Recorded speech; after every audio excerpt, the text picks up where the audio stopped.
Coming up, an update on a shooting last weekend. A music festival takes over Iowa City. Iowa gymnastics flips into the national tournament. Grab your umbrellas, all of the full forecast and weather.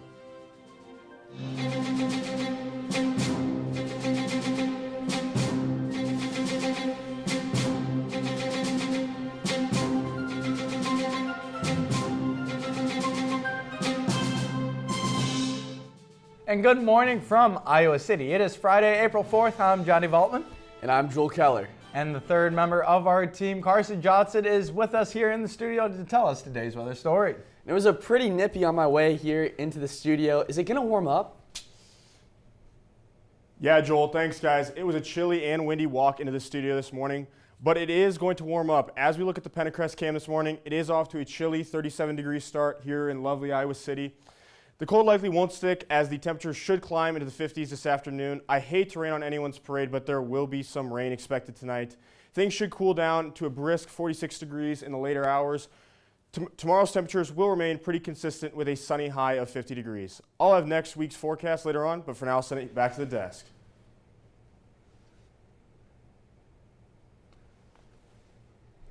Updates on an Iowa City shooting have been released.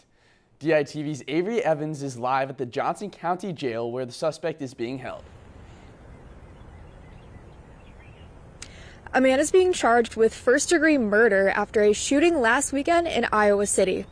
Iowa City police have identified 44-year-old Antavis Watson as the suspect in a shooting late Saturday night on the 1800 block of South Gilbert Street. A criminal complaint since that Watson approached a vehicle occupied by two people and fired several times. Investigators identified Elijah Williams as the victim who died from his injuries. Data from Williams' phone suggests that the two were fighting and knew each other before the shooting. Watson is being charged with attempted murder and possession of a firearm by a felon. Watson is currently being held at the Johnson County Jail. Back to you guys at the studio.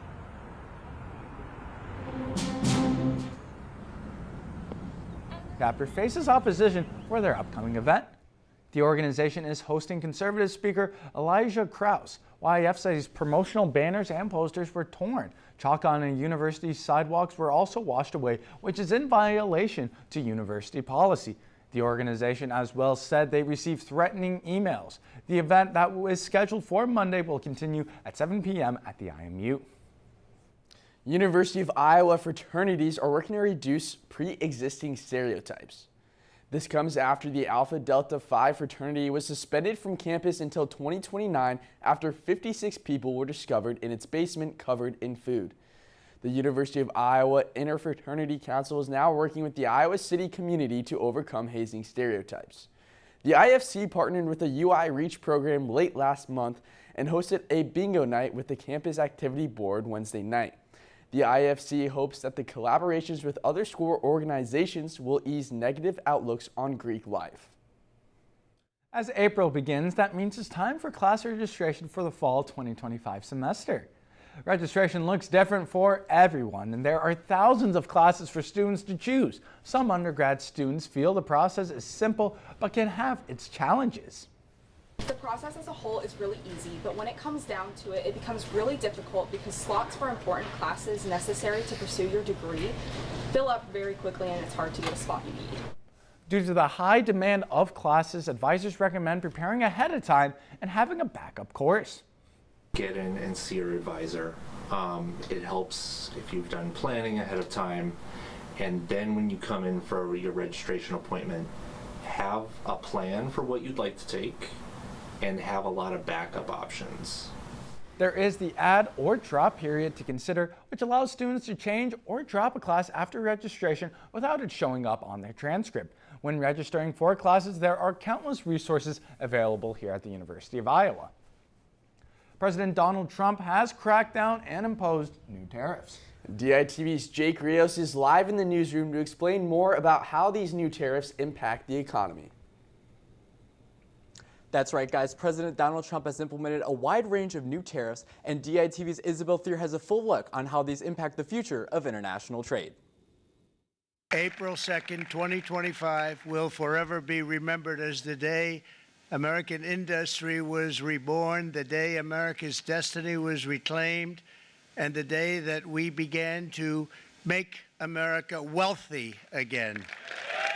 President Donald Trump has imposed new tariffs all across the board. On his self-proclaimed Liberation Day, he shares his plans with the world. He initiated a baseline tariff of 10% on all goods from all countries. Some of these countries are receiving reciprocal tariffs, meaning that the tariff they have on the U.S. will have an equal tariff on them.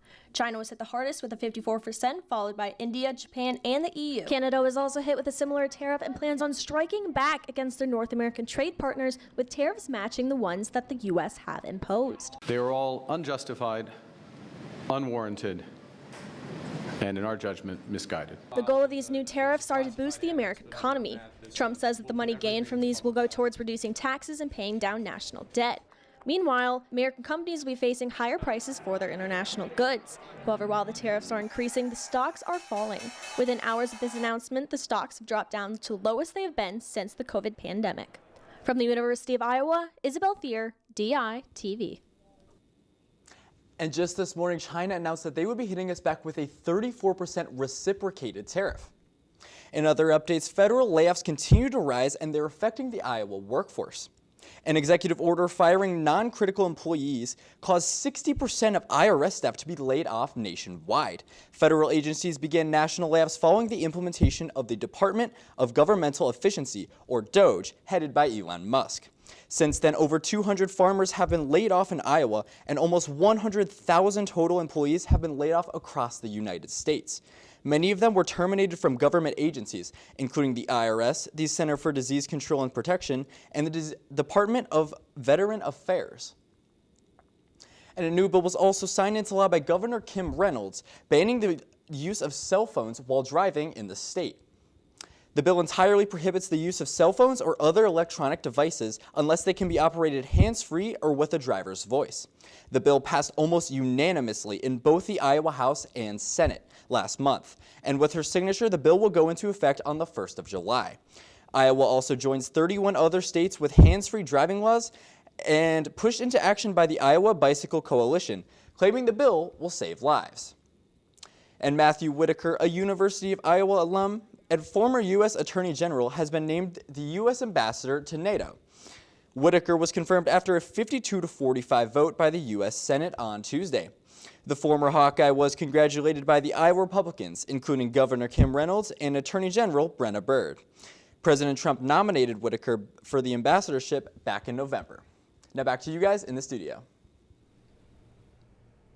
Thanks, Jake and Joel. And Iowa City Music Festival is returning for another special year. And DITV Assistant News Director Kayla Smith attended the opening night of events. So tell us a little more about this artsy weekend. Thanks, guys. I'm currently here at Hancher Auditorium, where last night the Mission Creek Festival rang in its first night of its 20th annual festival. Over the heart of Iowa City and is filled with musical, literary, and community celebrations. And it has really grown over the years, over the last 20 years, into a really amazing celebration for our community of like really amazing, interesting, cool, eclectic art. The festival is an opportunity for the community to come together and immerse themselves in both heard and unheard voices in the art scene. It's very important not just to have, not just to listen to music and not just to read literature, but to support artists in person. The first night of the festival took place in the University of Iowa's Hancher Auditorium, where author Rachel Kushner welcomed headliner Kim Gordon onto the stage for a sit-down conversation. You guys are in for a treat. I hope so.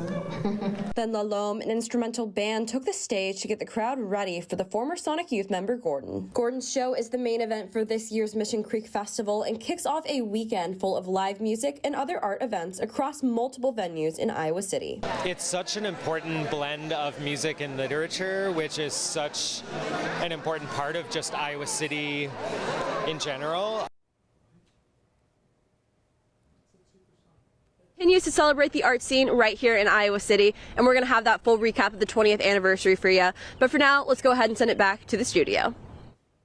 Coming up later, Iowa basketball gets a wave of commits. Gymnastics heads to the national tournament and a busy weekend on the diamond. All that and more after the break. Stories occur every day, and here at DITV, we've got you covered with up-to-date news and politics. The former President Donald Trump won the Iowa caucus. Keeping highlights and scores with Hawkeye Sports. For the All-American walk-on, brought that punt return down this sideline and into this end zone. And of course, all the latest in entertainment. Sit back, relax, and here's the word on the street. Here at DITV, we've got a crew bringing you all the stories from across the nation and right here in your backyard. Around the University of Iowa and Iowa City community, we have the stories that matter to you here at DITV.